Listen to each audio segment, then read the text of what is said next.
Remove unit production. आधी याच्या आधी आपण बघितलं की ऍप्सिलॉन प्रोडक्शन कसं रिमूव्ह करायचं. नेक्स्ट बघतो आपण युनिट प्रोडक्शन कसं रिमूव्ह करायचं. युनिट प्रोडक्शन म्हणजे काय की एका नॉन टर्मिनल वरून दुसरं नॉन टर्मिनल प्रोड्यूस होतंय. एका नॉन टर्मिनल वरून दुसरं नॉन टर्मिनल प्रोड्यूस होतंय, याला आपण म्हणणारे युनिट प्रोडक्शन. याला आपण काय म्हणणारे युनिट प्रोडक्शन. म्हणजे ए वरून बीच प्रोड्यूस झालंय. म्हणजे ए आणि बी हे दोन्ही काय आहेत, व्हेरिएबल्स आपण त्याला म्हणतो किंवा नॉन टर्मिनल्स आहेत. त्याला आपण काय म्हणणार आहे, युनिट प्रोडक्शन.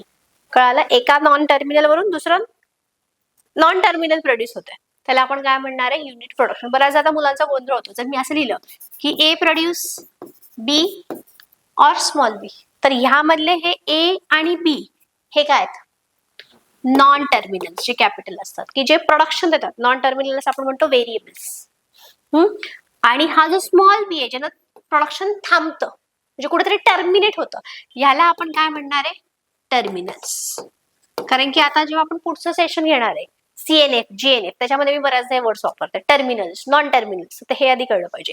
जे व्हेरिएबल्स आहेत जे काहीतरी प्रोडक्शन प्रोड्यूस करतात त्याला आपण काय म्हणणार आहे, नॉन टर्मिनल. एका नॉन टर्मिनलवरून दुसरं नॉन टर्मिनल प्रोड्यूस होत असेल तर त्याला आपण कुठलं प्रोडक्शन म्हणणार आहे, युनिट प्रोडक्शन म्हणणार आहे. कळालं का एवढं.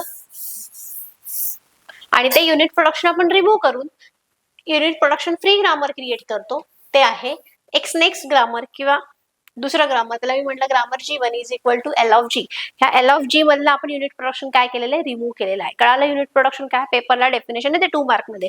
Define unit production, define null production. त्याला एक्झाम्पल बघू.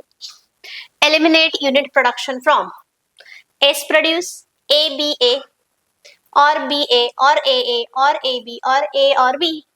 आणि हे A आणि B चे प्रोडक्शन. यामध्ये मला सांगा युनिट प्रोडक्शन आहे का. आहे. कुठे, S वरून A प्रोड्यूस झाला, हे एक युनिट प्रोडक्शन आहे. आणि S वरून B प्रोड्यूस झाला, हे एक दुसरं प्रोडक्शन आहे. म्हणजे हे काय आहेत आपले युनिट प्रोडक्शन. एलिमिनेट करून टाकायचे म्हणजे डायरेक्ट A आणि B नाही काढून टाकायचे. एलिमिनेट करायचे म्हणजे डायरेक्ट नाही काढून टाकायचे. मग आधी मी करते remove unit production from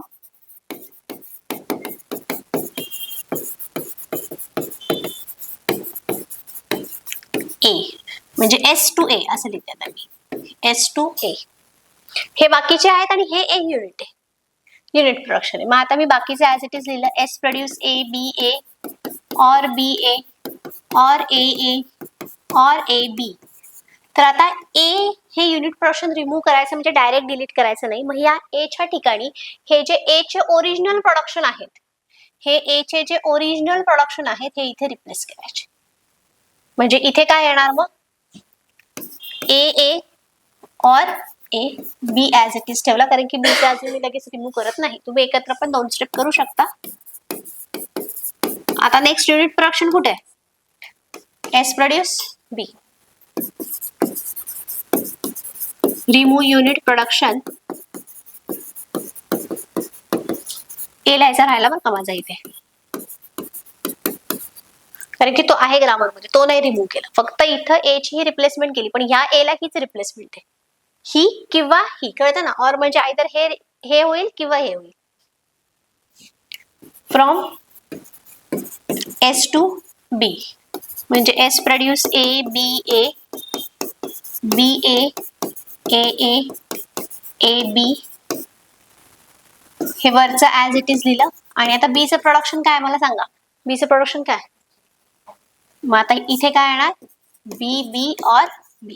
A आणि B ऍज इट इज लिहायचं, A आणि B. मग तुम्हाला असंही वाटू शकतं आता तुम्ही, आपण तर इथे युनिट प्रोडक्शन रिमूव्ह केले, मग परत कशाला A आणि B चे लिहिले.